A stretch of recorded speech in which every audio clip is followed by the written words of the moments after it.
दोस्तों नमस्कार। मैं श्यामनाथ यादव अम्बेडकरवादी।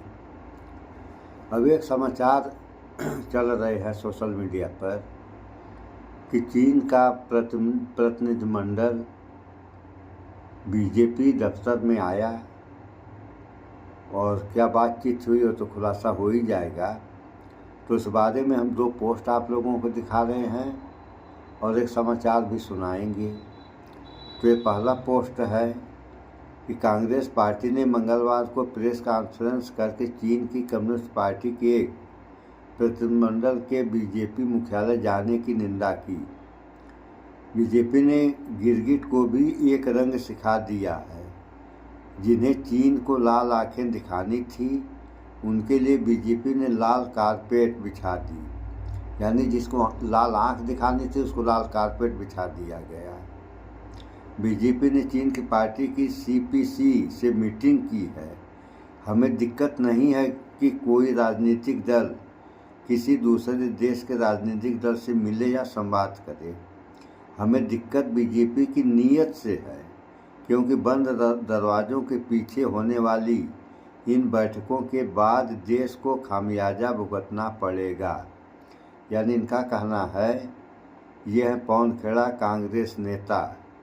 इनका कहना है हमें दिक्कत बीजेपी की नीयत से है, क्योंकि बंद दरवाज़ों के पीछे होने वाली इन बैठकों के बाद देश को खामियाजा भुगतना पड़ता है। ऐसा इनका लेख है।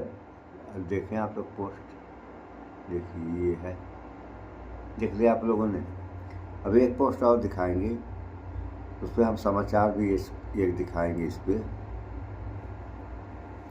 ये दूसरा पोस्ट देखें, गलवान की शहादत का, लद्दाख में अतिक्रमण का, अरुणाचल में बसे गांव का, पाकिस्तान की साइड लेने का, भाजपा वाले चीन से ऐसे बदला ले रहे हैं। देश पूछ रहा है ये रिश्ता क्या कहलाता है? क्या यह एक संयोग है? हम पूरा लेख पढ़ रहे हैं, इसमें जितना लिखा हुआ है कि चीन ने जम्मू कश्मीर की साक्सगाम घाटी को अपना बताया। कहा पाकिस्तान तक सड़क अपने इलाके में बना रहे भारत ने इसे अवैध कब्जा कहा।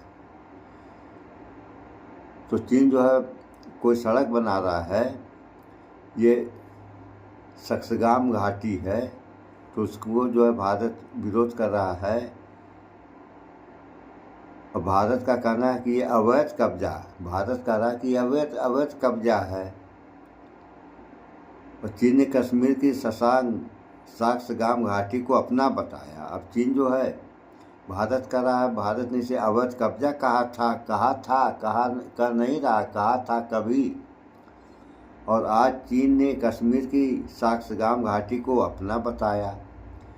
बीजेपी दफ्तर में बीजेपी नेताओं और चीन की कम्युनिस्ट पार्टी की मीटिंग हुई।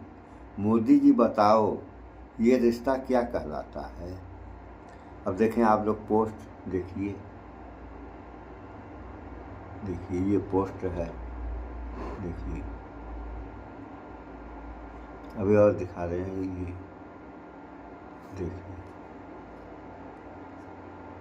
देखिए ये है, देख लिया आप लोगों ने, देखिए। तो इसी पे आप लोगों को एक हम समाचार भी सुना रहे हैं। ये वही चीन है। 1962 में नारा दिया था चीन ने कि हिंदू मुस्लिम भाई भाई, और हिंदू मुस्लिम भाई भाई का नारा देने के बाद हिंदुओं के पीठ में छुरा घोंप दिया इसी चीन ने। और आज चीन के साथ मीटिंग हो रही है बीजेपी दफ्तर में। इसका क्या गुल खिलेगा ये तो समय बताएगा। फिलहाल आप लोग इस समाचार को थोड़ा देख लें। बीजेपी के आने में चाइनीज पार्टी का क्या काम? जी हाँ, अपने बीजेपी के आने में चाइनीज पार्टी का क्या काम? जी हाँ, अपनी स्क्रीन पर इन तस्वीरों को देखते जाइए और यही गाना गुनगुनाते जाइए कि बीजेपी आरएसएस के अंगने में चीन की कम्युनिस्ट पार्टी का क्या काम है और क्यों बीजेपी आरएसएस चीन की कम्युनिस्ट पार्टी से बहुत मधुर संबंध बनाकर रखना चाहते हैं। ये तस्वीरें खुद भाजपा की तरफ से जारी की गई है और बताया गया है कि दिल्ली में बीजेपी हेडक्वार्टर में कम्युनिस्ट पार्टी ऑफ चाइना का एक प्रतिनिधिमंडल पहुंचा। बीजेपी के महासचिव अरुण सिंह के नेतृत्व में भाजपा के प्रतिनिधिमंडल और चाइनीज पार्टी के लोगों के बीच ये बातचीत हुई कि कैसे बीजेपी और चाइना वाली पार्टी के मध्य संचार को यानी बातचीत को गुटुरगू को बढ़ावा दिया जा सके। इस मुलाकात में भारत में चीन के राजदूत भी शामिल हुए।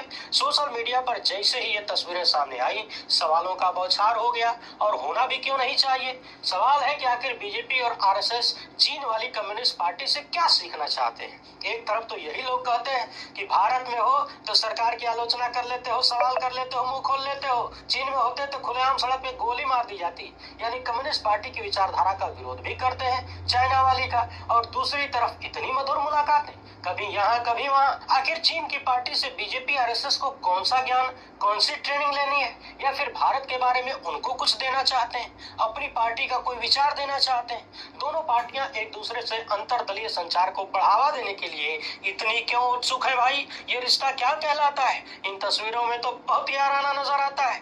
तो आइए इस याराना के इतिहास को भी खंगालते हैं और देखते हैं कि भारत के वर्तमान प्रधानमंत्री पीएम बनने के बाद और पीएम बनने से पहले सीएम रहते हुए चीन को लेकर किस तरह से लट्टू हुआ करते थे, क्यों बार बार चीन जाते रहे और बदले में चीन ने भारत को क्या दिया।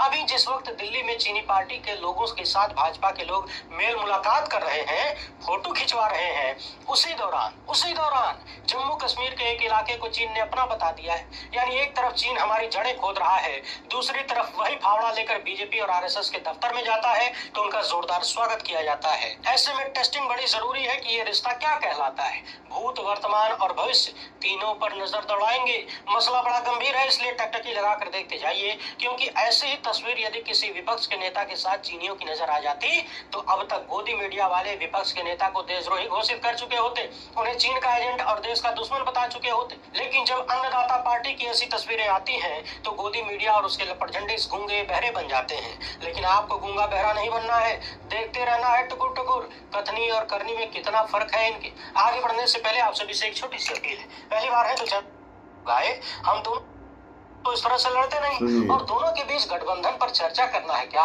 कौन से विचार हैं जिनका आदान प्रदान करना बहुत जरूरी है।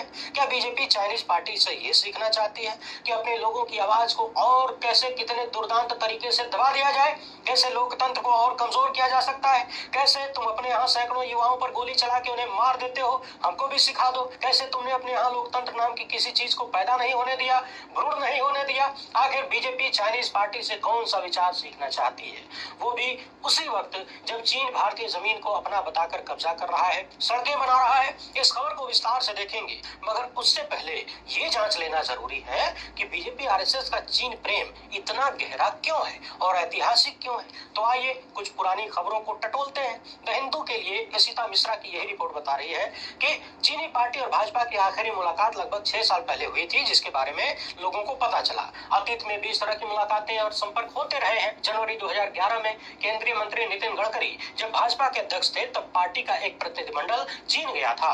साल 2009 में बीजेपी और आरएसएस नेताओं का एक प्रतिनिधिमंडल बीजिंग गया था। 2014 में आरएसएस नेता प्रदीप जोशी ने चाइनीज हिस्ट्री और नैतिकता की पाठ्य पुस्तकों में संशोधन करने को लेकर चाइनीज पार्टी के रुख का स्वागत किया था। आरएसएस के एक वरिष्ठ पदाधिकारी के हवाले से द हिंदू ने लिखा है कि ये बैठक आरएसएस के शताब्दी वर्ष में हो रही है और दोनों देशों के बीच विश्वास कायम करने के प्रयासों को आगे बढ़ाएगी। अब सवाल ये है कि वो कौन सा विश्वास है जो बीजेपी आरएसएस बढ़ाएंगे, भारत की सरकार नहीं। क्या भारत की सरकार में सक्षम लोगों की कमी आ गई है?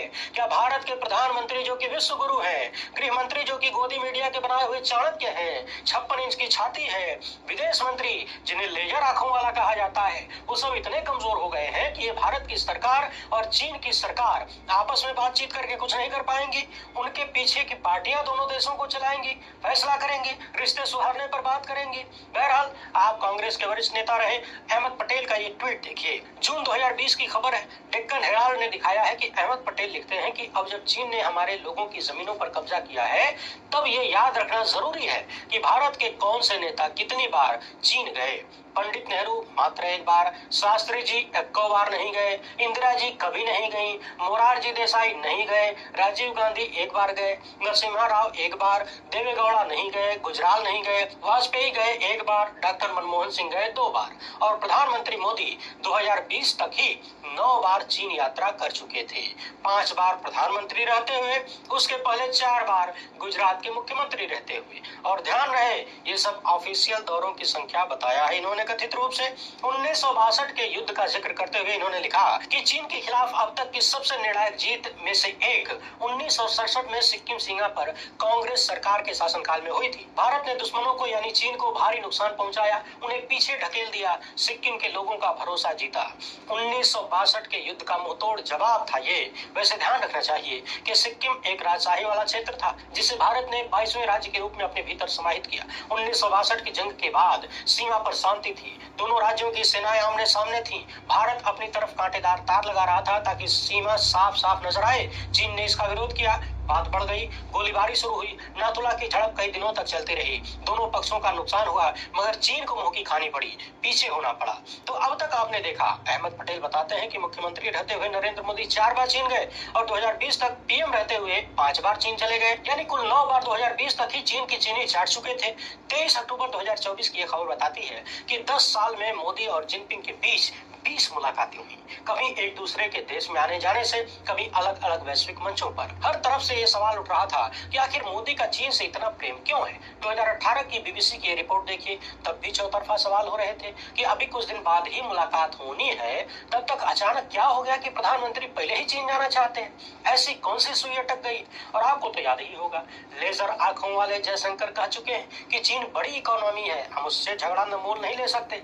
अब जब एक स्वायत्त देश के रूप में भारत सरकार का विदेश मंत्री इस तरह की डरी हुई भाषा बोले, तो सोचिए कि डर कितने भीतर तक घुसा हुआ है। एक कांग्रेस की सत्ता का मनोबल था, जिसे भारत की सेना ने पराक्रम तक पहुंचाया, 1967 में चीनियों की चटनी बनाया, और एक बीजेपी आरएसएस का कलेजा है, जो बार बार चीन के लिए पसीज जाता है, और तब भी पसीज जाता है जब चीन के साथ अलग अलग मोर्चों पर टकराव की स्थिति बनी हुई है। एक बात और याद दिला दे, भाजपा के वरिष्ठ नेता सुब्रमण्यम स्वामी बार बार नरेंद्र मोदी पर आरोप लगाते हैं कि मुख्यमंत्री रहते हुए मोदी बार बार चीन जाते थे और कुछ ऐसा करते थे जिससे गंभीर सबूत चाइना के पास हो गए हैं। फोटो वीडियो जो भी हो, ऐसी चीजें चाइना और अमेरिका ने अपने पास इनके खिलाफ रखे हुए हैं, जिनके खुलने से मोदी डरते हैं और इसलिए चीन का नाम नहीं ले पाते। इसीलिए चीन के सामने सरेंडर पे सरेंडर की मुद्रा में रहते हैं। अब हुजूर के आने के बाद चाइना के साथ कितना सारा तनावग्रस्त माहौल रहा, आप भी अपनी स्क्रीन पर देखते जाइए। मोदी के पीएम बनने से ठीक पहले साल 2013 में 50 चीनी सैनिकों ने एलओसी को पार करके भारतीय जमीन पर तंबू लगा लिया।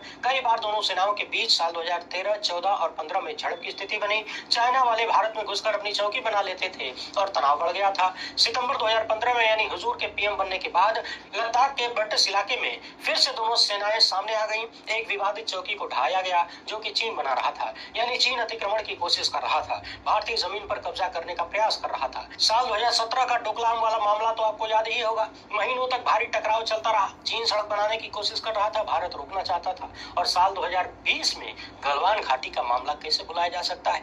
इस घटना ने भारत के 20 वीर जवानों को छीन लिया। आपको याद तो होगा 2019 में पुलवामा की घटना जब हुई, पाकिस्तान पर आरोप लगाकर प्रधानमंत्री मोदी ने चुनावी लाभ लिया, सैनिकों की शहादत पर वोट का कटोरा लेकर घूमते रहे, पुलवामा के शहीदों के नाम पर वोट मांगा, जवानों की लाशों की प्रदर्शनी लगाई गई, दिल्ली में गोदी मीडिया से प्रचार करवाया गया। मगर जब चुनाव के बाद यानी 2019 के लोकसभा चुनाव के बाद गलवान घाटी में हमारे 20 जवान शहीद हुए, तब ऐसा कुछ नहीं किया गया। तब न तो प्रदर्शनी लगी न प्रचार हुआ, बल्कि उल्टे इस मामले को छुपाने दबाने का भरपूर प्रयास हुआ। लेकिन ये मामला कोई दबने वाला तो था नहीं। 1975 के बाद ये पहली बार था जब भारत चीन सीमा पर इतना खून बहा। साल 2022 में अरुणाचल प्रदेश के तवांग का मामला हुआ, यहाँ भी दोनों तरफ के जवानों के घायल होने की खबर सामने आई और अरुणाचल प्रदेश से ही भाजपा के एक सांसद ने भरी संसद में कह दिया था कि अगला गलवान यदि कहीं होगा तो वो अरुणाचल में होगा। चीन बहुत बुरी तरह से घुसपैठ करने और अतिक्रमण करने की कोशिशें कर रहा है, हमारी जमीनें कब्जाने का प्रयास कर रहा है और तरह तरह के आरोप उन्होंने लगाए और चिंता व्यक्त किया कि मैं खुद भाजपा का सांसद हूं, मगर भाजपा की ही सरकार और पूरी व्यवस्था इन चीजों पर ध्यान नहीं दे रही, इस पर कोई चर्चा नहीं कर रही, बल्कि इसे छुपाते हुए नजर आ रही। और आज ही की ताजा ये खबर देखिए, चीन ने जम्मू कश्मीर के सक्सेनाम घाटी इलाके को अपना बताया है। सीपीईसी के जरिए पाकिस्तान तक चाइना अपनी सड़क बना रहा है जो कि इस इलाके से गुजर रही है। भारत इस पर आपत्ति जताता रहा है। अभी 9 जनवरी को भी इस इलाके में चीन के कंट्रोल को अवैध कब्जा भारत की तरफ से बताया गया और फिर चीन ने कहा कि ये हमारा क्षेत्र है, हम सड़क बनाएंगे, कोई इस पर सवाल नहीं कर सकता।